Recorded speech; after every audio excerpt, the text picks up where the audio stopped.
สบายดีเนาะมาเจอข้าพเจ้าเนาะดรเซราตามองเนาะธรรมศาสตร์บำบัดมื้อนี้จะมาบอกพฤติกรรมที่บ่ควรเฮ็ดเนาะหลังกันจากการกินข้าวเนาะประมาณ10หรือ20นาทีหรือ30นาที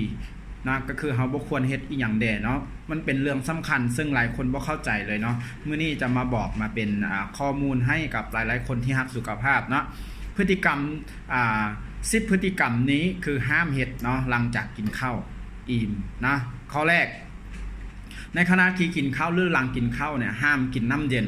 หรือน้ำก้อนเนาะเพราะเป็นอย่างเพราะร่างกายเฮาเวลาเฮากินข้าวปุ๊บเนี่ยแค่ประมาณ 5-6 นาทีมันก็เริ่มทำหน้าที่ในการย่อยแล้วพอย่อยปุ๊บมันต้องการพลังงานต้องการความร้อนที่เพิ่มจากอุณหภูมิเดิมมันต้องสูงขึ้นจาก37แน่นอนมันสูงกว่าเดิมแน่นอนแต่ถ้าเฮาเอาน้ำเย็นโดยเฉพาะน้ำก้อนเนี่ยมันลบเป็น10องศาลบ5องศาจังซี่นะฉะนั้นมันจะเฮ็ดให้ระบบการเผาผลาญต่างๆเพี้ยนนะซึ่งจะมีผลกระทบหลายๆอย่างบางคนก็จะเฮ็ดให้มีการเคินจังได๋ ตุ้ยหรือว่าเพี้ยนระบบธรรมชาติที่ร่างกายจะเฮ็ดเวียกเนี่ยมันเพี้ยนเนาะข้อที่2คือกินข้าวแล้วห้ามไปนอนเลยเนาะบ่ว่าจะเป็นนอนตอนเที่ยงหรือนอนตอนแลงเนาะเพราะว่าการที่เฮานอนน่ะเป็นสาเหตุหลักในการเฮ็ดให้กรดกระเพาะมันไหลย้อนกลับมาหาหลอดอาหารเฮ็ดให้เฮาอักเสบบางคนเป็นมะเร็งหรือว่าเป็นเฮ็ดให้บาดแผลซ้ำเหื่อเนาะข้อที่3พฤติกรรมข้อที่3ห้ามเฮ็ดก็คือกินข้าวแล้วออกกำลังกายเลยอันนี้บ่ดีเนาะเพราะว่าทุกภาคส่วนเฮาเนี่ยมันต้องการ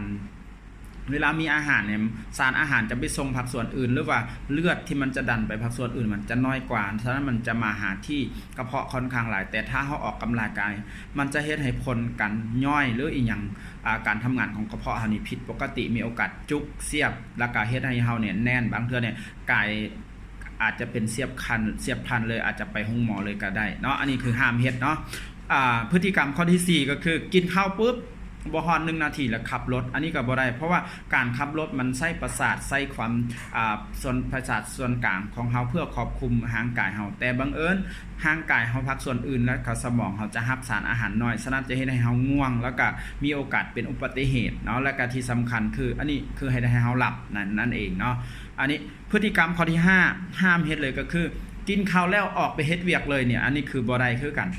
มันก็คล้ายๆกับการออกกำลังกายนี่แหละแต่ว่าการเฮ็ดเวียกมันยิ่งเครียดยิ่งเฮ็ดให้ต้องการพลังงานหลายขึ้นแต่พลังงานที่ใช้ไปภาคส่วนอื่นมันบ่ค่อยใช้มันจะมาที่กระเพาะเฮาก่อนเพราะว่ามันมีอาหารต้องย่อยเนาะพฤติกรรมข้อที่6ห้ามกินข้าวแล้วไปอาบน้ำเพราะการที่อาบน้ำเนี่ยมันคือเนาะมันจะเฮ็ดให้อุณหภูมิของเลือดเฮาเปลี่ยนเพราะว่าหลอดเลือดของเฮามันจะมีทุกที่เนาะฉะนั้นเวลาเฮาอาบน้ำมันจะเฮ็ดให้ค่า pH ต่างๆมันเพี้ยนมันจะมีผลต่อการย่อยของกระเพาะอาหารเนาะพฤติกรรมที่7กินข้าวแล้วห้ามกินข้าวห้ามกินหมักไหม้บ่ว่าจะเป็นหมักไหม้หยังก็อย่าเนาะเพราะว่าหมักไหม้กับข้าวหรืออะซีนต่างๆหรือว่าสารอาหารเวลาการย่อยบ่เท่ากันฉะนั้นมันจะเกิดมีการซองว่างระหว่างการย่อยในที่บ่เท่ากันเกิดมีการเป็นโกสเป็นโกสเป็นอากาศเป็นแก๊สขึ้นมาท้องอืดท้องเฟ้อแล้วครับจนมันสุดท้ายเฮ็ดให้เฮาท้องจุกเนาะ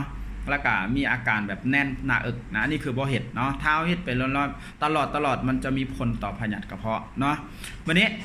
พฤติกรรมที่8ก็คือบ่ให้กินเกินไปกินหลายเกินไปนี่ก็บ่ให้เฮ็ดเนาะเพราะเฮากินหลายเกินไปมันจะมีผลต่อลำไส้อ่อนเฮานำเฮ็ดให้ลำไส้อ่อนเฮาเฮ็ดเวียกหนักสุดท้ายลำไส้เฮาจะบิดเนาะมีโอกาสเฮ็ดให้เมื่อมันบิดปุ๊บมันเกิดอาเซียนมันก็จะติดกันอันนี้เฮ็ดให้ลำไส้อุดตันได้นะพฤติกรรมข้อที่8พฤติกรรมข้อที่9เนี่ยก็คือบ่ให้สูบยานะบ่ให้สูบยาเพราะว่าการที่สูบยามันจะมีผลเฮ็ดให้การดูดซึมของพวกธาตุเหล็กนะมีโอกาสเป็นเลือดจางมีโอกาสสมองเสื่อมได้ง่ายเพราะหลังจากกินข้าวหลายคนเนาะพฤติกรรมที่10ก็คือห้ามกินพวกที่เป็นชาหรือกาแฟที่มีความเข้มข้นหลายเพราะพวกนี้คือกันคล้ายๆกับกาแฟคล้ายๆกับยาสูบมันจะลดการดูดซึมของพวกสารอาหารสำคัญเพราะว่าจะเป็นเอนไซม์หรือว่าธาตุเหล็กสังกะสีเซเลเนียมพวกที่เป็นเกลือแร่เนี่ยมันขัดขวางแคลเซียมคือกันฉะนั้น10พฤติกรรมนี้ลังกินข้าวห้ามเฮ็ดถ้าผู้ใดปฏิบัติใดสุขภาพดีแน่นอนมื้อนี้ก็มีเคล็ดลับประมาณนี้เนาะกับข้าพเจ้าดร.เซราตามองเนาะเดี๋ยวสนใจติดตามคลิปต่อไปอยู่ในแฟนเพจของเซราเองเนาะธรรมศาสตร์บำบัดเนาะวันนี้สบายดี